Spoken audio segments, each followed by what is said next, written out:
comunhão, onde a gente valoriza cada membro, valoriza cada pastor, caminhamos, né, é uma palavra que eu carrego dentro de mim. Nós não caminhamos como convenção, não caminhamos apenas como igreja, mas nós caminhamos também como família, né, que eu acredito que é o que tem, é o que está no coração de Deus, né? É o reino, é a família, é a unidade, a união mútua dos irmãos. Então nós prezamos muito isso, estarmos juntos, compartilharmos as dores, as aflições, né? Como disse o apóstolo Paulo, né? Para que Timóteo e outros ali compartilhassem com ele das mesmas aflições, né? Vivesse ali o que ele estava vivendo. E nós entendemos assim a igreja, que precisamos viver o que os nossos irmãos estão vivendo, a aflição, a dor, a tristeza e também as coisas boas, né? A palavra de Deus, eu quero pegar um pouco aqui do contexto do que ele falou e alertar, né, os pastores, os irmãos, aonde esse vídeo chegar, a aplicar uma questão que a Bíblia fala. Ela diz assim: sejam hospitaleiros. Por causa da hospitalidade, muitos abrigaram anjos sem saber.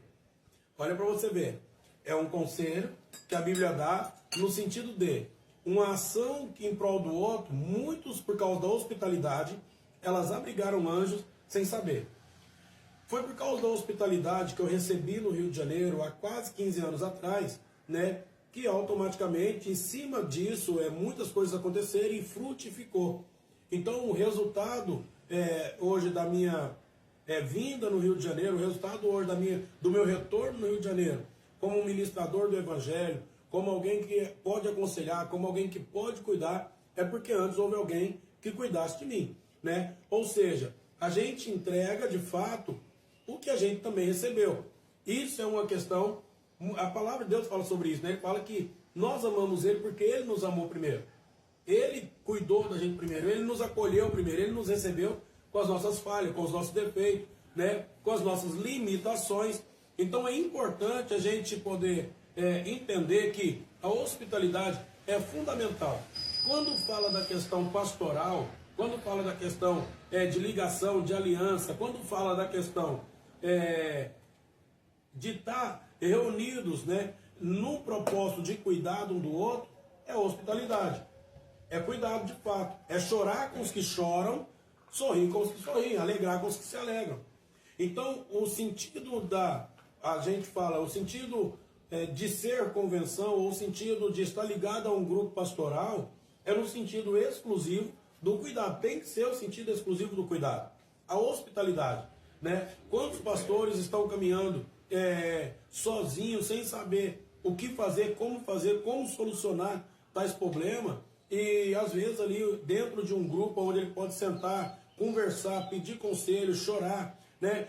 Buscar capacitação para os seus obreiros, buscar capacitação para o seu próprio ministério, né? Não é só uma questão estrutural, mas é uma questão espiritual. Esse é o propósito original. Se não tivesse, eu falo isso direto lá em Uberaba, que se uma igreja aqui no Rio de Janeiro não tivesse abrido a porta, provavelmente, claro que, né, Deus está no controle de tudo, mas se uma igreja, se os líderes daquela igreja, aquele povo, né, que estava dentro daquela igreja, não tivesse abrido as portas da igreja, as portas do coração, provavelmente eu tinha virado morador de rua.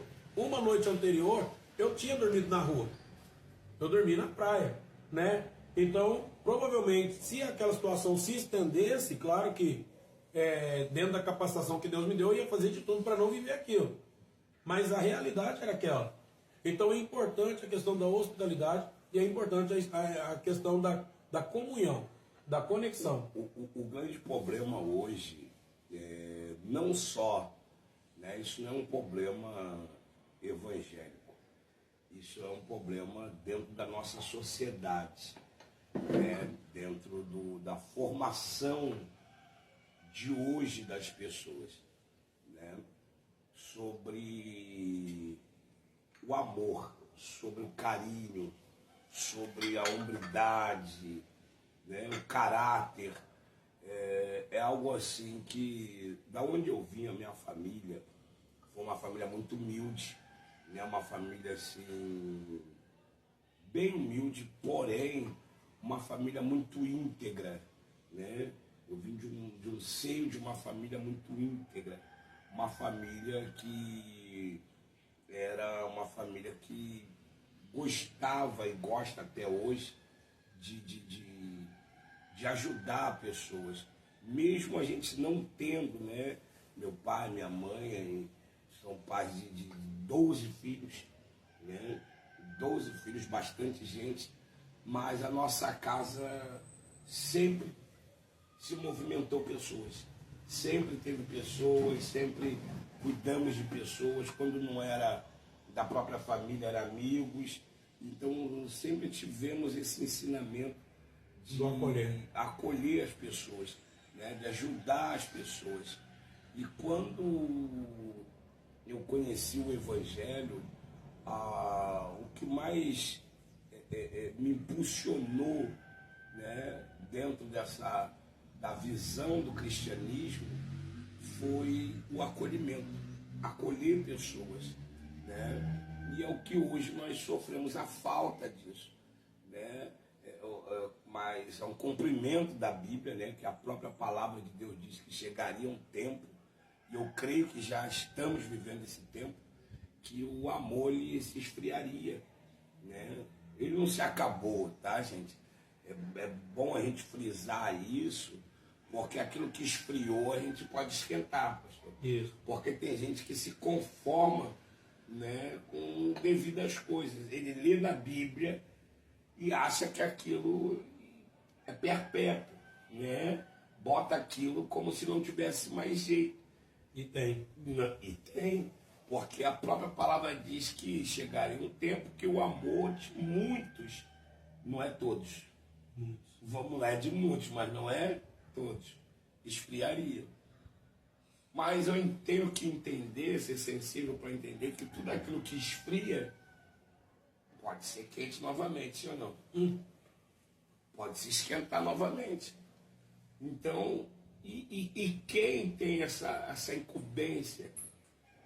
Quem tem essa... Se você tem alguém ao seu lado que você está vendo que está se esfriando e você tem o calor, aquele fogo. Você tem fogo, né? Você tem fogo. Na língua pentecostal. Oh, glória, aleluia. Você carrega fogo dentro de você, encosta nessa pessoa, esquenta ela. A intenção de Deus não é apagar ninguém. Ele fala que ele não vai trilhar o caniço quebrado, ou seja, o caniço ali que está... Ele não vai. E ele não vai apagar o pavio que fumega. Enquanto tiver, né, saindo fumaça, a intenção dele é acender de novo. Então, o que o senhor está falando encaixa bem, porque se está frio, tem que ter alguém que esquenta. Se está frio, tem que ter alguém que esquenta. O problema é que... Quem, né? Ninguém. Quem? Quem vai querer? E aí a gente vai lá para Isaías. Né? Onde a palavra vai dizer... Deus vai dizer para Isaías, e aí, quem enviarei? Será que Deus vai ter que levantar alguém que não tem nada a ver com a gente para fazer o que a gente tem que fazer? Não. É isso. Então, hoje eu vejo assim, que nós precisamos, né, dentro desse bate-papo,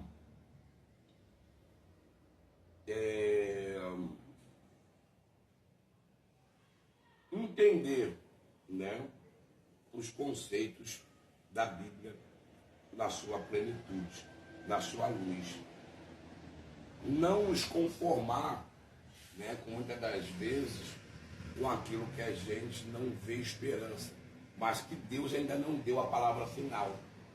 Né? E hoje eu vejo pessoas dizendo, irmãos, o mundo não tem mais jeito, estamos, né, chegando no fim. Enfim, existe mais palavras de condenação do que de convenção. As pessoas preferem dar palavra de condenação do que de convenção. Conformidade, né? Está conformado. Estão conformados. E a palavra de Deus acaba de falar que a gente não deve se conformar. E